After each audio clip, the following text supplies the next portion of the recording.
Hi everyone, it's Bill Black, the Exit Coach from the Exit Coach Radio Show. You know, one of the biggest questions I get on the show is what exactly goes into a business exit plan and when should I start creating mine? Well, I always tell people that the best time to start was 5 years ago, but the next best time is now because you never know when you might need it. So we put together a free report that describes what an exit plan is and what you should know. You can get it free by texting exit plan with no spaces to 44222. That's exit plan to 44222. Again, text exit plan to 44222.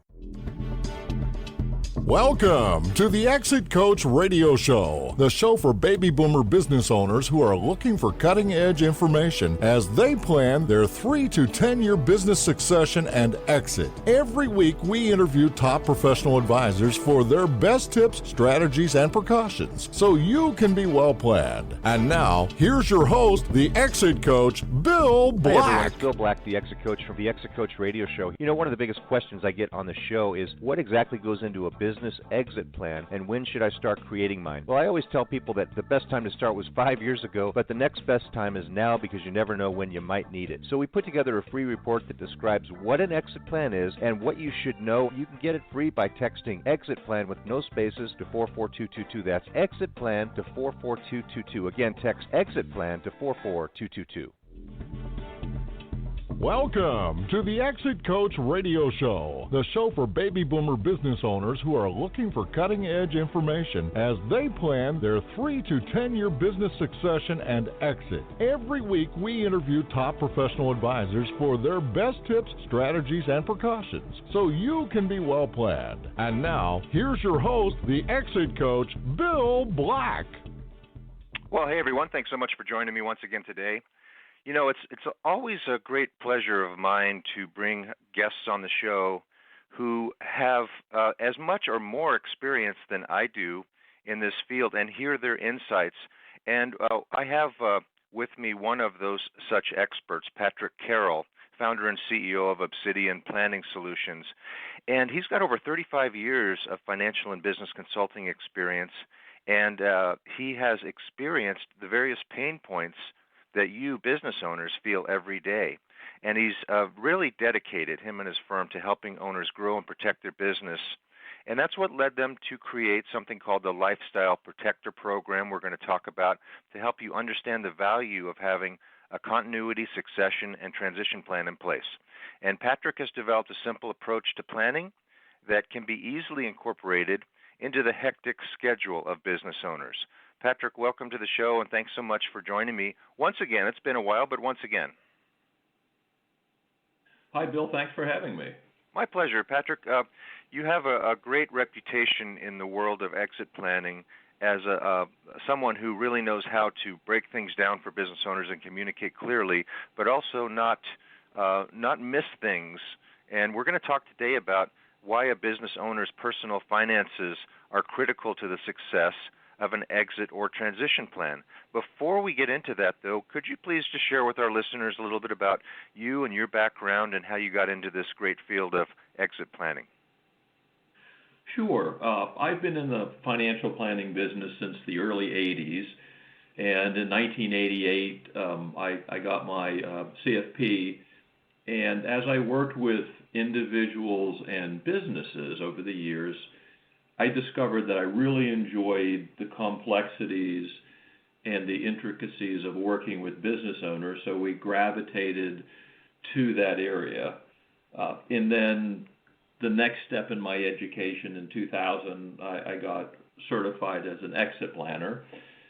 Even though we had been working with businesses to do the exit planning over the full 30-some year period. In fact, we have businesses we are now working on where we're in the third generation family businesses, where we've taken the first generation, moved it down to the second generation, and now we're planning for how the third generation should take over. And I get tremendous satisfaction out of seeing the plan work. That sounds very similar to my background. I started off, learning financial planning, and then started looking at, wait, what's this over here? These business owners really need help, and it's not a 100-piece puzzle; it's a 1,000-piece puzzle. there are a lot of moving parts, a lot of complications to it. And so as you got into that field, what were some of the biggest challenges you found that business owners were facing? The lack of forward planning and the thought that they're invincible. And also, it's sort of a natural thing for a person who jumps out and builds a business to be somewhat of a control freak. And when you are unwilling to let go, it's very difficult to either make your business the most valuable, or even sometimes to listen to other people to get advice. And we have to overcome all of those areas as we work with an owner to help them build their long-term plans. That's a great point. A lot of business owners, of course, like you said, they've been in control, and they know, maybe they've heard from others what their business is worth, and they think, well, mine must be worth that or more. And nobody wants to hear that it's worth less than what they think it's worth. And a lot of these business owners have a trusted advisor team, usually a CPA and maybe an attorney or two, maybe somebody else financially. So they have all these other advisors. Let me ask you a question. Why do they need one more advisor when it comes to this type of planning? That's a great question. And we have to answer that question all the time when we're first engaged by a business, because most of the people we work with have good attorneys, and maybe not just an attorney, but multiple attorneys. They work with CPAs, they have insurance advisors, real estate advisors. But the interesting thing is there's no one there who knows the whole picture. The planning is being done in silos, and it may be done fabulously well in each silo. But if you don't coordinate it, you're not going to get the best outcome. I had one of our clients call me this morning, and he had a question that revolved around real estate, investing, and estate planning. And because we had helped coordinate each one of those areas for him, I was able to answer his question from a high level, rather than if he had called each one of his other advisors, he would have gotten a really good answer, but a siloed answer. We've also find this when we sometimes will help develop a plan prior to bringing in the other advisors. We had a husband and wife ran a very successful business. They were having a amicable divorce, if any divorce can be amicable, but they weren't fighting about it. And they came to us and they said, look, we would like to split the business. So one of us ends up with the business. The other one ends up with a cash buyout, but we don't want to fight over it, and we want it to be fair on both sides. So we worked through a plan that they were both very happy with. And then, of course, we had to bring in their advisors and show the advisors what the plan was. And so one side had their attorney and their accountant, the other side had the same thing. And once we started presenting the plan, almost immediately we started to get negative feedback from both sides of the table. This isn't fair, this isn't going to work. And if we hadn't been in the room to be able to show them that, yes, this had been thought through, it coordinated all the different parts, they may still be fighting over it. I still remember the phone call I got from a different client who said we had just finished a meeting for the day where we had, I think it was 3 attorneys and 2 accountants in the room. And he called me later in the day. He said, Pat, that was the most expensive meeting I've ever had. I had to pay all 6 of you for that meeting. But it was the most valuable meeting I've ever been in, because we accomplished more in that meeting than we had in the 2 previous years. So hiring a coordinator is a very important part of the overall planning. You don't need to get rid of your other advisors, but you do need somebody to coordinate them. That's probably the most well-stated statement I've heard explaining that in quite a while, Patrick. And I think that's, what you're saying is you're part technician, part strategist, and part counselor to understand not only how it hits the balance sheet and the P&L of the numbers, but also how it hits the head for each of these individuals, and in some cases helping them understand why this is the best sounding plan, and then getting that validated with the other advisors. The other thing I wanted to bring up is, isn't it true that for instance, I've heard it over and over again that CPAs really are not. They're there to kill taxes in a lot of cases. They're there to help business owners navigate the tax system. And when an owner starts to think about the future, about transitioning or selling their business or moving it on to the next generation, their needs and their tactics need to change as well in a lot of cases. Is that true? Yes, it is. CPAs are excellent at looking backwards and analyzing from a tax standpoint how to do the returns. We own a part of a tax firm, and I love the CPAs in the firm, and some of them can analyze a deal going forward, but they're looking almost exclusively at the number side of the deal. And Bill, you hit the nail on the head. The psychological side is usually more important than the numbers. So let's talk about owners' needs. Once they sell or once they start transitioning out of the business, a lot of times, I'll ask an owner, what do you think you need? And they'll really understate what they think their needs are, because a lot of times they're not considering all the expenses that have been paid for by the business to date. So you develop a step-by-step process for business owners called the Lifestyle Protector Program. Let's talk about that. Why did you develop that, and what is it? Sure. It's a program that we spent the last 30 years refining. We found it interesting that when owners came to us to transition out of the business, whether it was to retire or to move on to something else, every single one of them had the goal of making sure that their lifestyle remained the same. And hence the name Lifestyle Protector Program. And we've all heard the statistics that the vast majority of most business owners' net worth is tied up in their business. But if we take that one step further, what we found with the business owners that we work with is they may not need all that money that they have in the business to protect their lifestyle.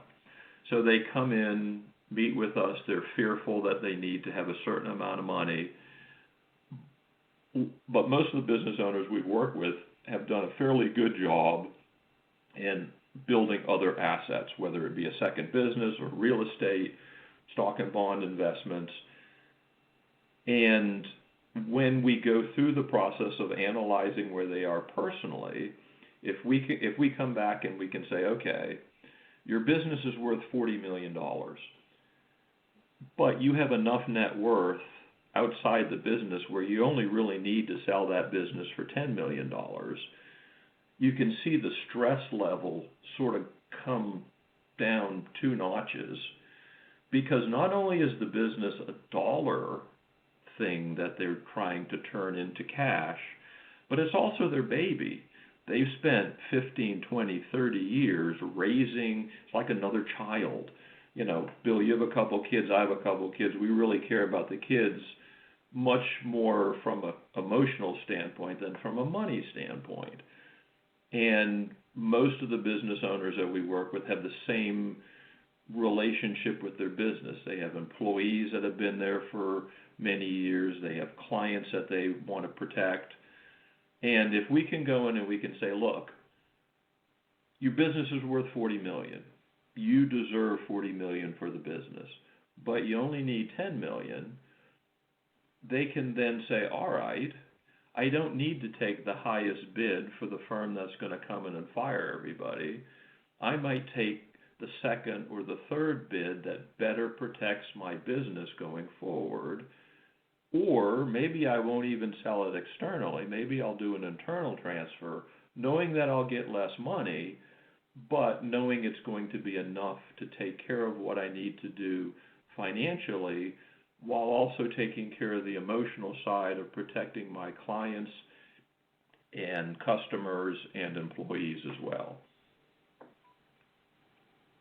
That is a really great place for a business owner to be, where they feel like they've done the right thing, and especially in a lot of areas, business owners are very visible in their communities, and they know that they'll probably see, after they sell or transfer their businesses, they'll probably see their employees or others in town after that, and they want to be able to look at them in the eye and know that they did the right thing by them. I hear that over and over again with regards to culture, and I love working with those types of clients, don't you? Yeah, it's the part of their identity is tied up in the good things that they've accomplished for the community, and we right now have sort of an unfortunate situation where a business owner came into us. They were right at they had already signed the deal for selling their business, and they said, look, we understand you have this program in place, and we'd like to hire it. I know it's sort of hire you, but it's sort of a little bit late to do that, but we did the analysis.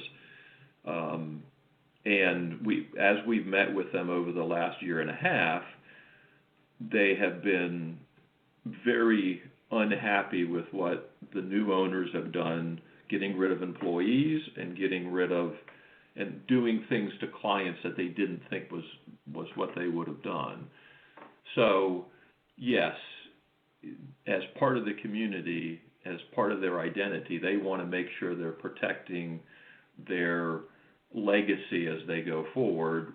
And it's not a monetary legacy, it's what have they done for their communities. And I know in your practice and others that belong to exit planning groups like BEI, which is a very prevalent group out there, that's one of the soft kind of discussions, agendas that is presented is, let's really think about the terms of the sale, not just the financial terms, but what's going to happen. What should you be asking for key employees? What should you be looking for? What's one of the number one tips you could give a business owner to position themselves for success, Patrick?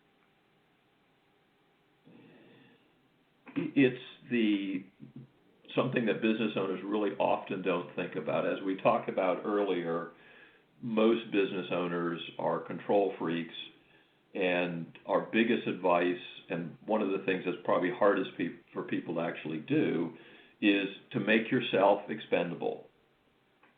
We give lots of workshops for different types of business planning, and a question I use at the beginning of each workshop is, when is the last time you've taken a vacation? And I frame that question very specifically around, have you been away for a week?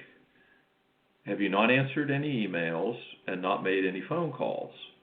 And when I ask the question, the week question, maybe half or a third of the people will raise their hands. Then I move it to 2 weeks, and many more of the hands come down. And then I move it to 3 weeks. And usually there's one hand or maybe two hands up in the room for people who've taken 3 weeks vacation, not answered emails, and not had any phone calls. And I know those businesses are the most valuable businesses in the room, because when a third party comes in to buy you, they don't want they want your team to be able to run the business. They don't want you around anymore. And when you do an internal transfer, if you can be expendable, you've already built the key employees that can take that business and continue making it successful.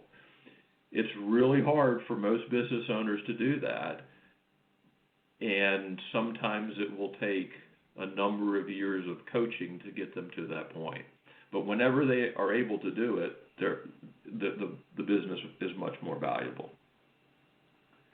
That's exactly what I was going to ask was how much time does that take? Because in situations that I'm sure you've seen, as I have, the owner does quite a bit of everything, and they really need to start in phases of getting rid of those unimportant tasks first that they find themselves doing because they can do them faster, and work their way up to developing really documented handover kind of descriptions of how more complex tasks are.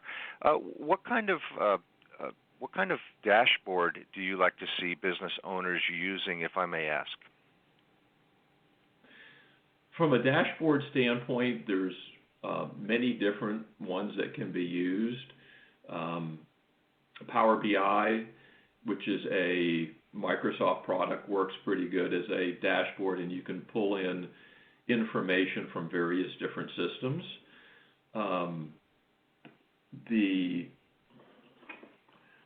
It's an interesting because the dashboard allows you to look at all the different areas of your business.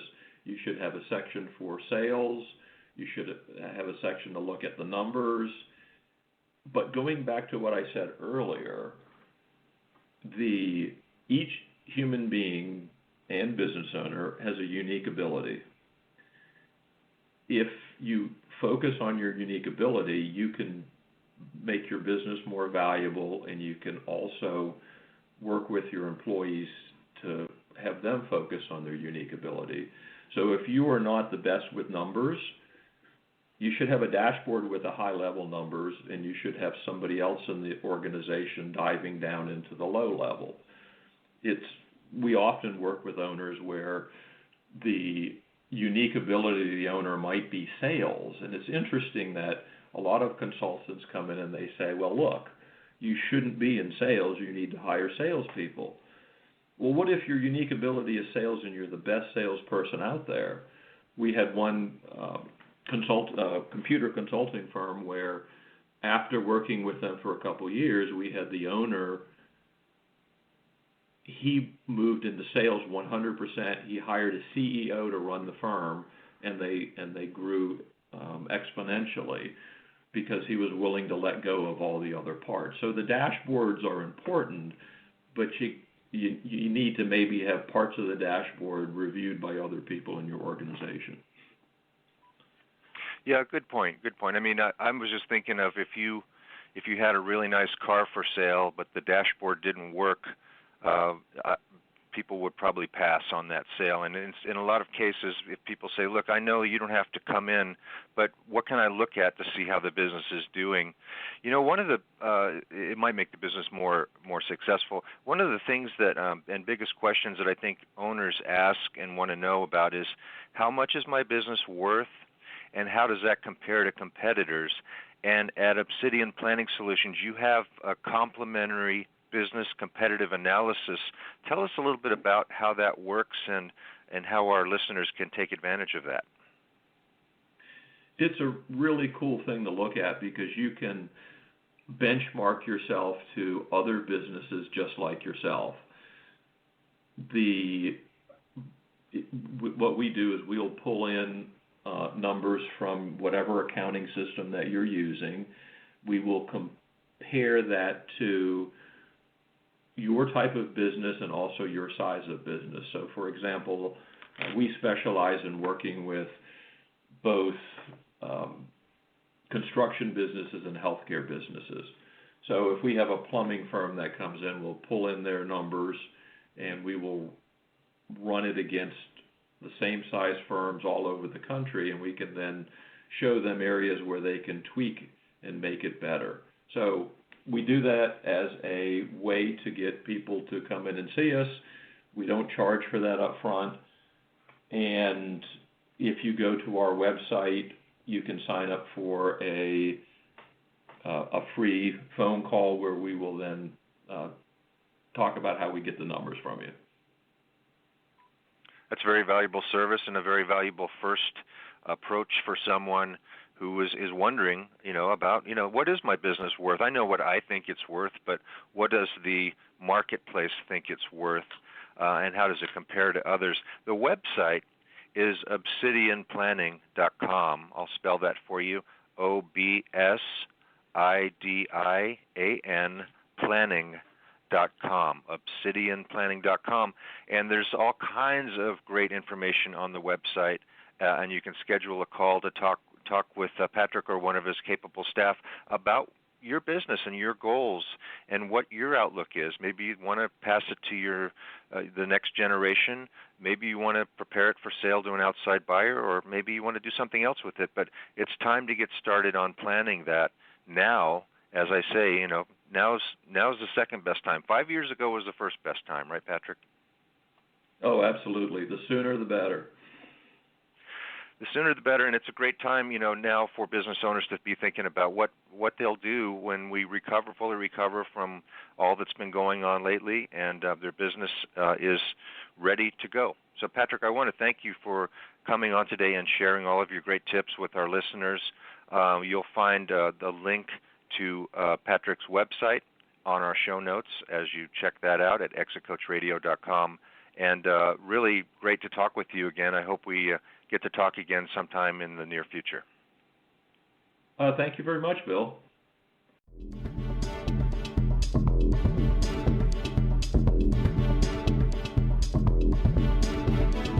Thank you for listening to Exit Coach Radio.